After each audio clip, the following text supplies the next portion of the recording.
Друзья, приветствую! Когда к концу подходила первая неделя мая, я вновь посетил дикие места соседнего района, где не так давно любовался первоцветами и устанавливал фотоловушки на лесном ручье. Прошло всего 2 недели, но волей случая я оказался поблизости и не мог не проверить, кто же попался на камеры.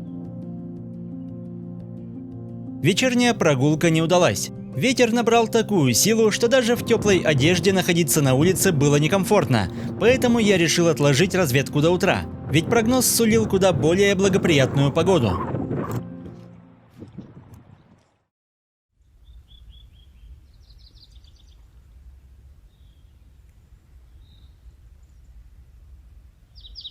Через пару часов после рассвета я неспешно отправился к ловушкам. И правда, за ночь условия полностью изменились. Светило солнце, а ветра совсем не было. Однако рассветные часы выдались морозными, и вся растительность, которая еще оставалась в тени, была покрыта белоснежными узорами. Несмотря на холод, солнце быстро наводило порядок, растапливая последствия дыхания зимы.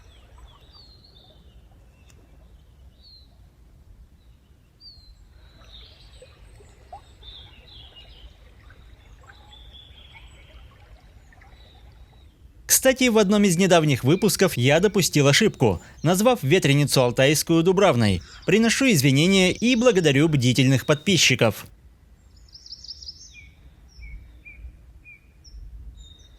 Ближе к дому первоцветы уже отходят. Здесь же, особенно в лесу, в это время они лишь набирают силу.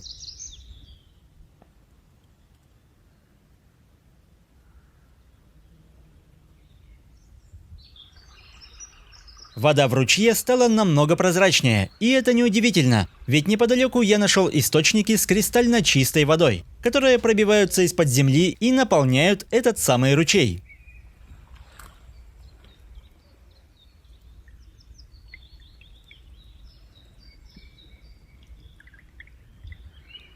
Ловушка стояла на своем месте, прямо напротив пня, где я прятал приманки, и, судя по всему, кто-то приложил немалое усилие, чтобы до них добраться. Давайте посмотрим. Первой прикормленное место заметила куница. Однако, тщательно все обнюхав, она лихо переправилась на другой берег и растворилась в ночной тьме. 4 дня спустя, сверкая глазами, необычайно стремительно до места пыталась добраться лисица. Всего через полчаса прежде тихий лес наполнился пением птиц, а лиса вновь появилась в поле зрения. На этот раз она успешно переправилась и с любопытством обнюхивала интересный пень, источающий съедобные запахи.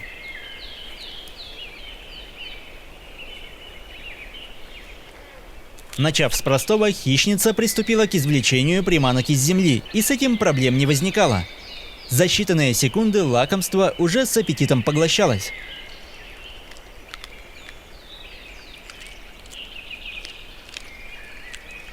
Странно, что куница не уделила особого внимания тогда еще свежему угощению. Лиса же сознанием дела продолжала извлекать лакомые кусочки.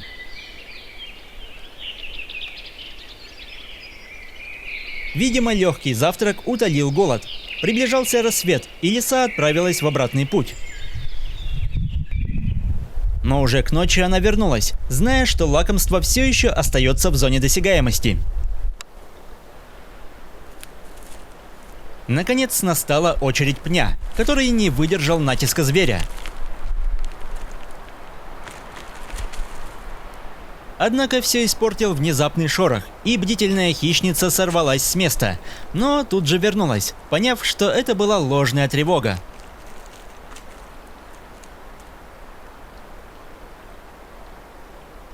Спрятанная в пне добыча вовсю поглощалась в ночной тишине, а на фоне уже были видны первые признаки грядущего снегопада, который бушевал весь следующий день.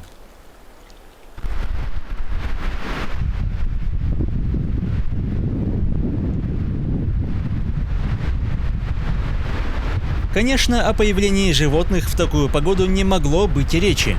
Наверное, все спрятались по укромным местам и ждали, пока стихия не успокоится. Неожиданным стал лосиный визит. Похоже, эти животные любят изучать посторонние запахи. Но в этот раз зверя привлекла не ловушка, а тот самый пень, где все еще скрывалось лакомство.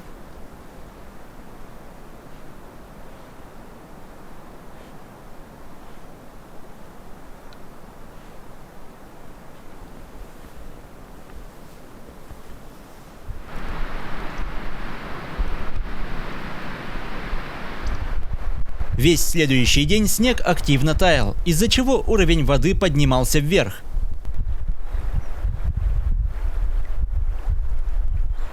Наконец, перед заходом солнца вернулась и лисица, которая вспомнила, что здесь еще остались припасы. Без проблем перемахнув через ручей, она направилась к пню, и на всякий случай, пометив участок, хищница принялась докапываться до источника запаха.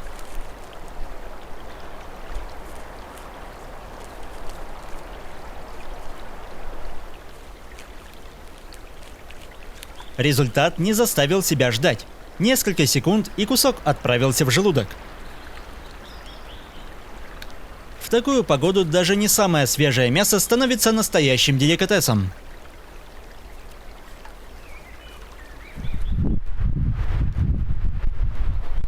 Остатки снега исчезли лишь на следующий день, а после место вновь посетила лиса. Но, видимо, тайник исчерпал драгоценные запасы.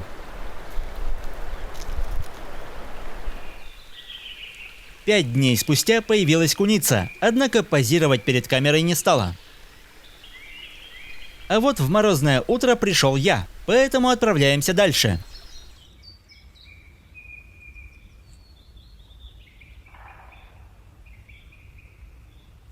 Вторая ловушка была неподалеку, и здесь от талых вод, которые я снимал в прошлый раз, не осталось и следа. Неудивительно, что за приманками пришла та же лиса, причем фотоловушка была замечена далеко не сразу. Лишь проглотив добычу, хищница обратила внимание на посторонний объект. Здесь камера стояла довольно низко и заметно ближе к приманкам, поэтому лисица не спускала с нее глаз.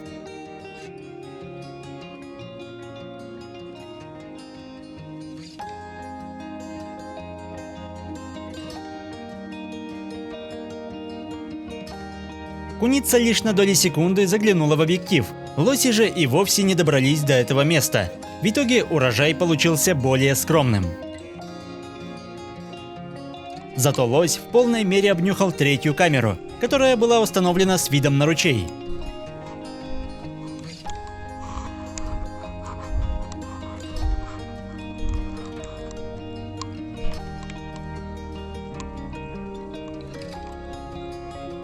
Помимо лесного гиганта и популярной в этих местах лисы, в кадр попали сразу две цапли, которые медленно исследовали ручей. Такую картину я вижу впервые, ведь обычно птица прогуливается в поисках рыб и лягушек в полном одиночестве.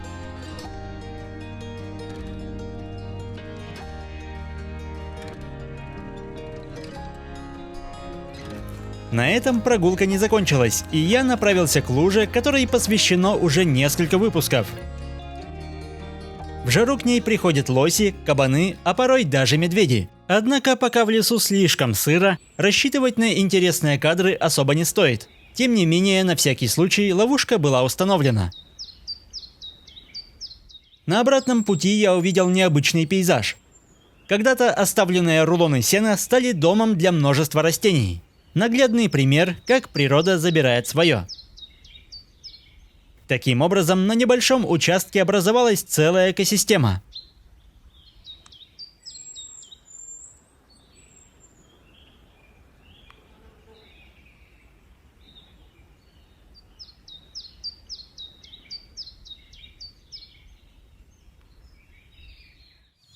Пробираясь по полям, наткнулся на не особо пугливую садовую овсянку, которая, несмотря на мое присутствие, продолжала исполнять звонкую песню.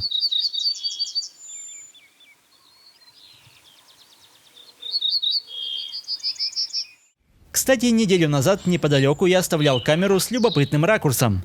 Направленная на небольшой пруд ловушка уже засняла немало интересных кадров с водоплавающими и прибрежными обитателями, но я планирую оставить ее еще на пару недель. И, возможно, видео отсюда ляжет в основу очередного выпуска.